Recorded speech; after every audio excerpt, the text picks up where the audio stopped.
you who are new to Junglemap, we work with the company who invented nano-learning back in 2006. And since then, we have reached over 7 million end users with our 3-minute lessons. And by doing this, we have helped many organizations to strengthen their human firewalls and being more protected towards against cyber attacks. And being a human-centric company like we are, for us it's super important also to have technique shifts and paradigm shifts in technique on the radar. This is super important for us to get a better understanding of how to adjust and adapt and get our services working even better. And today we're going to have a discussion on the different impacts that AI has on cybersecurity. With us, we have a panel of 3 with 2 faces showing, and Ann-Therese also joining us in discussion. Patrick Couch, business developer at silo.ai, and also with 10+ years from being an AI spokesperson for IBM. And you're very welcome, Patrick. Nice to have you. Looking forward to it. Great. Yeah, and Joakim Hvalby with a background from cybersecurity within the finance sector in Norway, and now leading Junglemap's flagship courses on information security. You're also very welcome, Joakim. And last but not least, and without a picture, unfortunately, Ann-Therese Enarsson, CEO of Global Utmaning, I say. Yeah. But sometimes it's a global challenge to make this work. On future work life and always having AI and its implication for the future labor market on the radar. You're all very welcome. And I mean, the question that we set out for this webinar, of course, is a big one. And Junglemap will like to take big topics into small pieces. And if I ask you, Patrick, being the AI expert in the room, what is your, in short, in brief, what are the things that you summarize is the AI impact on cybersecurity? Please. Well, I guess in short, you could say that AI amplifies the threat that cyber threats pose to organizations and people. So you can think of AI as capable of automating, optimizing, generating, and recognizing different things. And when you put those 4 capabilities to use in terms of a threat or an attack, you can really scale that attack. So one way that AI impacts cybersecurity is that it poses a much larger threat to the organizations that are perhaps being targeted. So scaling malicious intent is one impact of AI. And the other is, of course, the recent breakthroughs in generative AI and human-like behavior. So now it's becoming much more difficult to distinguish phishing attacks from, say, legitimate requests. So I would say those 2 are 2 main impacts into the field or into the area of cybersecurity that the AI poses. And both the security side and the threat side using always the same technique, is that an implication in itself? Can that lead to things? Well, it's certainly an escalation war always between different agendas, and technology simply amplifies various capabilities. But what happens then is that the arms race between different agendas do not let the human factor sort of remain untouched or irrelevant. So we remain as relevant as always, even though the technologies change and escalate over time. So I think that the notion of the human firewall comes central to the domain as the technologies advances. There is no sort of excuse to check out and leave it to technology. That will not work at all. Rather the opposite, I'd say. It becomes more and more important to have a human in the loop when it comes to safeguarding various things. I see you're shaking your head in agreement, Joakim. What is your take on this when it comes to cybersecurity as a whole, and more specifically, maybe awareness training? Yeah, I want to say a word: accountability. That we as humans are accountable when we work with technology, no matter what. It seems easy to say that like AI is here and we can let our guards down because the technology will always safeguard us and protect us. But that's not the fact. We are always accountable for what we do and how we work with the technical tools. And that will become even more important now as, for example, AI has started to generate more human-like text, which makes it a lot easier to craft, for example, a phishing email, which before you could recognize like typos, weird language, it was a general request maybe, but AI can turn all this around to write an email in perfect language with a good purpose. So it's even more important to be accountable and aware of our actions when we are working digitally. So it actually becomes also harder. What are the implications on the awareness training side of that? I think the applications will be that we need to keep on beating the forgetting curve. It's really important to spread out the learning, to keep it in a steady flow, so that we always will be aware. Because it's very human to let our guards down. But as you said, Patrick, AI will increase the threat. It will increase the attacks that we see. So it even creates a higher demand for us to be vigilant and not let our guards down. Ann-Therese, I mean, from Futurion, the think tank you're leading, I mean, I know that AI has been on your radar for a number of years. When you listen to Patrick and Joakim and compare to other AI aspects of work life, what similarities and differences do you see? Well, as you already mentioned, AI is not only changing the conditions for cybersecurity, but fundamentally changing our jobs and the way we work, actually. You also mentioned ChatGPT earlier, and of course, its effects in the short-term tasks as copywriting, customer service, and the way teachers have to assess it differently, etc. And in fact, ChatGPT is a colleague. He's more of a colleague that like have multiple degrees in law and psychology and speaks all languages and never ever sleeps. In Sweden, we say orka when we hear that. But the most what we focus on is that the skill set you need changes rapidly with AI. AI demands us to develop HI, human intelligence. And what HI consists of? Sorry, I didn't hear you. What does HI consist of? What are the most important elements of a human intelligence? Well, it's sort of a paradox because when the work life is getting more AI based, we're moving towards a more human-centered work life, and the skills that are uniquely human becomes more important, of course, and just to be able to complement the technology for best result. And it becomes very clear that a good judgment will become even more essential as a skill, especially if you're a manager or in other leading position. But also the ability to understand context, target your audience and situation, I would say. That's just a few examples. When preparing for this webinar, we wanted to look at both pros and cons, and I went to AI to look for answers, and this is what actually OpenAI gave me when it comes to pros and cons. There are, of course, numbers of advantages: automation, detection, prediction, learning, and efficiency.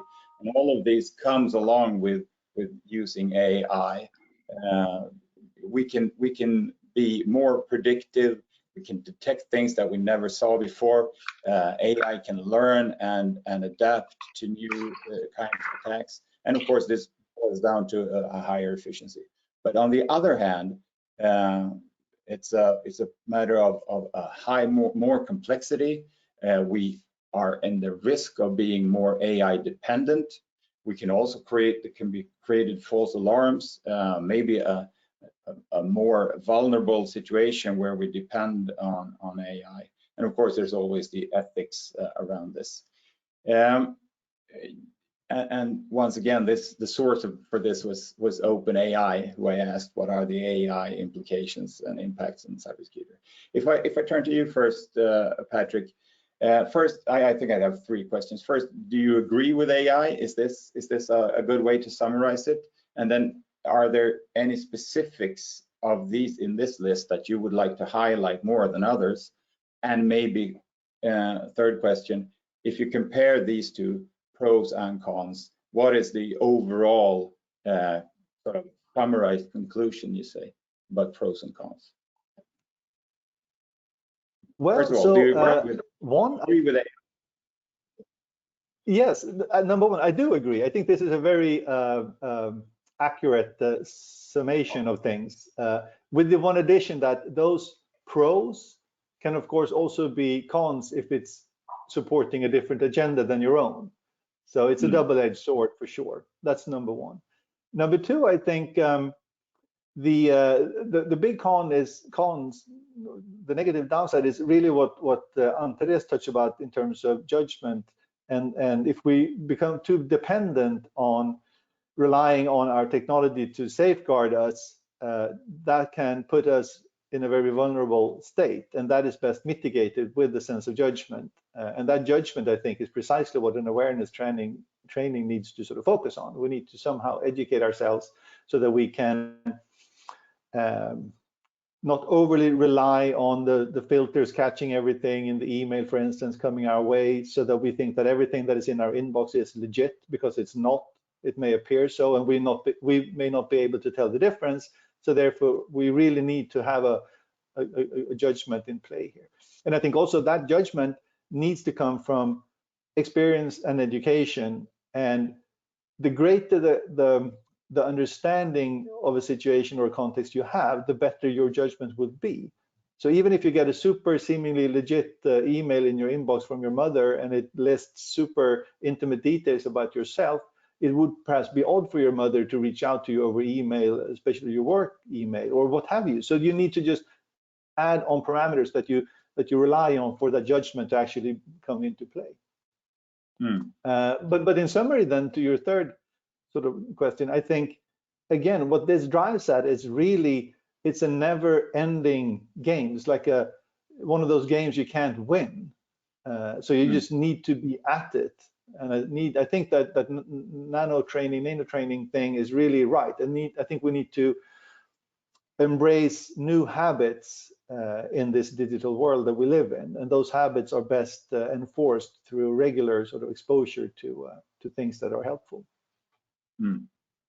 Ann-Therese, when you compare this list to other lists that you probably are familiar with from the bigger scope, is there anything in these two lists that sort of sticks out and you think that we should be more aware of? Well, one thing that came into my mind was, and that I would like to highlight, is the risk of polarization. Because this digital gap between generations, this digital divide that occur when there is unequal access to digital technologies, connectivity and digital literacy, etc., it can worsen existing social and economic divides, leading to polarization when those who can fully participate in the digital world and those who cannot. That was one thing that came into my mind, and there's another thing as well. It's about this job displacement. AI-driven technique can lead to job displacement and increase economic inequality as well, as some jobs become obsolete and workers are not able to train for new skills, so they can take the next job and the next job after that one. The affected workers might feel left behind, fostering resentment and contributing to social and political polarization. we've seen this so many times in history before. So that's in itself is a long-term risk for the whole society, I would say. And taking that into account, where is your thought on this now? Is AI widening the gap or closing it? What do you say? Well, we're in the middle of it, but I'll say that Sweden have to step up because yearly we do this future-proof index among the Swedish workers, and it shows that 26% of the Swedish workers feel that they are not attractive in the labor market, not even in the future. And that's almost double as many as in 2019. So it's not a satisfying result, I would say.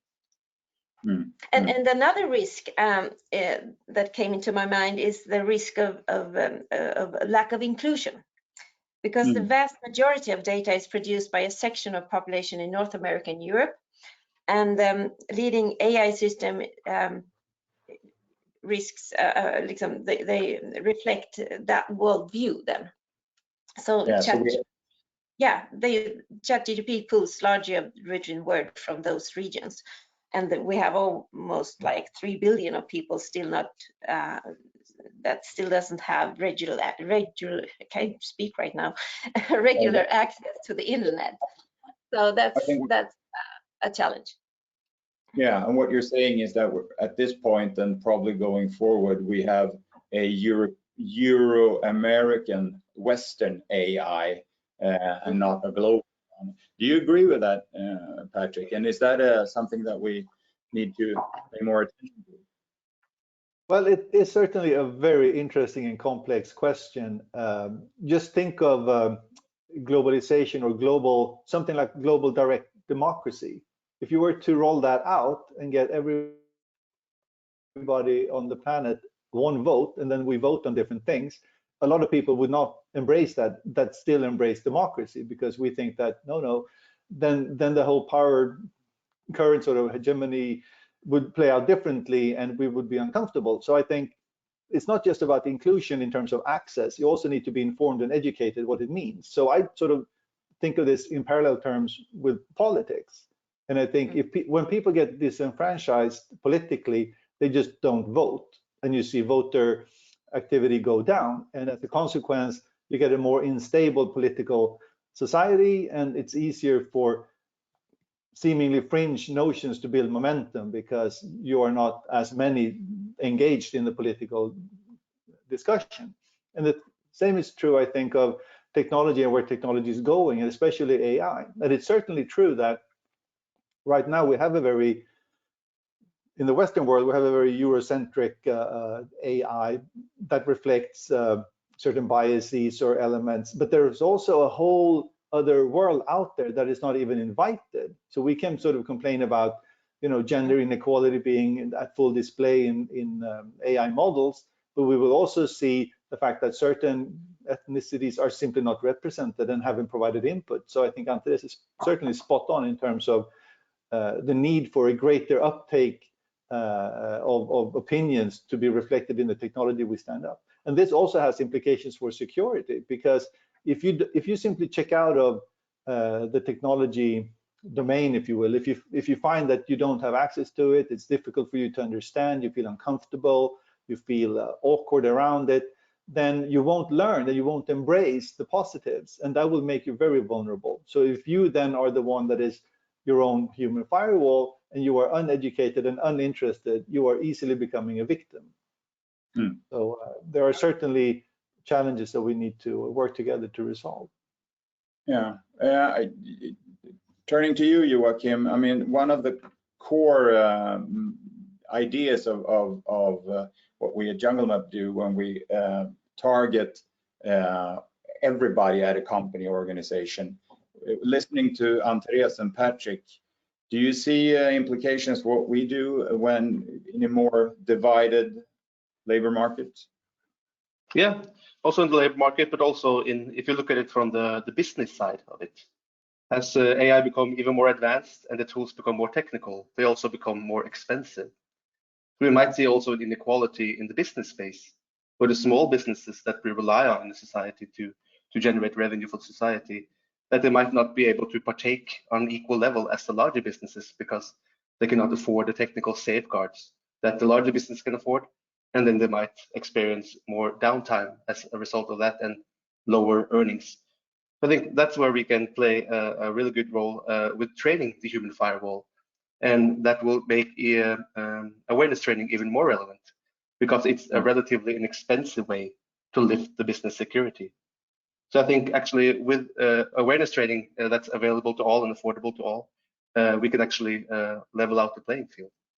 So I see awareness training playing even a bigger role because of that. And also you have the balance. That's what I think makes information security such an exciting area. It's the intersection between the human factor and the technical factor. And I think we will see that all the AI pros can be AI cons, and the AI cons can be AI pros, which effectively can result in that the technical tools canceling each other out, so that the tools that are supposed to keep us safe are not functioning as well as they have up until now. And that creates even a greater accountability within each and every us to partake in awareness training and become a strong human firewall. Times fly when you're having fun. If we were to summarize this conversation by looking ahead, to give some predictions, you've been touching on this, of course, but in both in long term and short term, it would be interesting to hear you ending this conversation by giving some kind of predictions or ideas of what we're, because like in many other areas, we have hypes and winters, and that goes for sure for AI, right? And right now we're in at least our segment of the world and the industry, we're in a very much hype. What do you say, Pat, if you go first? What are, in short term and long term, what do you see? Well, in terms of AI, or in terms of its impact on cybersecurity specifically? Both, but both. Well, I think generally, I think there will be a continued impressive rollout of capabilities. I think the hype is certainly there, but so are the if not the genuine sort of deep research breakthroughs or truly sort of radically qualitatively new insights, but the applications of a lot of the breakthroughs that have happened for a long time just continue to be amazing. So I think we are in for a very exciting future up ahead, for sure. Now, I think also because a lot of the complexities have previously been impossible to embrace in a business application or in a service, but now thanks to compute power, the cloud, different things, all of these fantastic breakthroughs are now also being stood up as services. You just look how quickly Chat GPT came after the GPT model. So the chat application of that language model was super fast. And I think in terms of cybersecurity, I really like what Joakim is saying about the cheapest way to fix your cybersecurity is to address the people, because it is certainly so that the challenge that AI has is that it's data reliant. So you need access to a lot of data, and that opens up the surveillance problematic. So if you want to really have good AI at work for you, you need to provide it with a lot of data. That means user behavior and things, and it becomes easily a surveillance problem for you if you want to sort of have AI sorted out for you. But if you simply train yourself, educate yourself, and change your way of behaving on the internet, then you have a radical impact improvement at a very low sort of data sharing aspect. Ann-Therese, what are your predictions? Well, Patrick mentioned the surveillance aspect, and that's an aspect that I would highlight especially. We need to take care of the workers' integrity at the workplaces, because now when AI is integrated in all types of apps like Word and Excel, the surveillance issue is on the rise. So that's a main a main focus for us to protect a worker's integrity. And of course, Joakim, privacy issues and questions like that is also one of the core things that we work with. What is your take on what Ann-Therese says? No, I agree. And as Patrick also says, for now at least, the AI is reliant on a lot of data being put in for it to work effectively. So that way, we have to balance it out, the need for privacy and the need for protection, which always has been a huge things to consider in information security work in all workplaces and in society in general. So it has been a focus, and it will continue to be an even greater focus. Thank you. Thank you all. We're about to end this conversation now, and thank you for watching this. This was the first webinar in a series from Junglemap.